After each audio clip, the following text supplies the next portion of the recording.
How to install one light LNC vintage wood pendant. Remove the fixture from the carton and check all parts and accessories.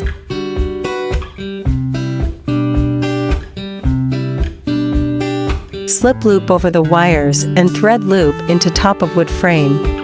Attach a quick link to connect the chain and the loop on the top of wood frame. Carefully and gently pull the outlet box wires through the mounting plate. Attach mounting plate to outlet box with mounting screws.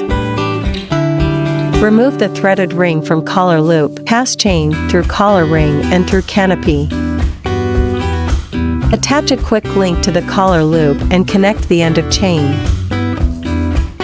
Pass the wires through screw collar loop to the top of nipple and gently pull till snug.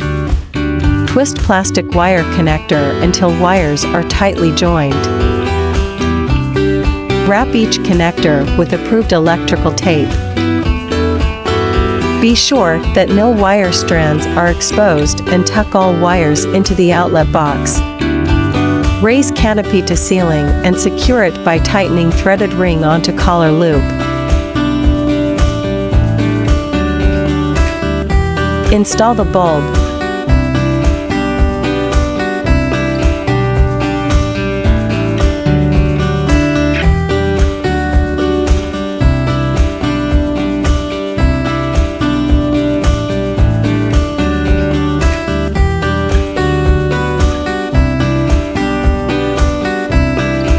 LNC is always aimed at bringing home furnishings with love. We hope you enjoy your new LNC light.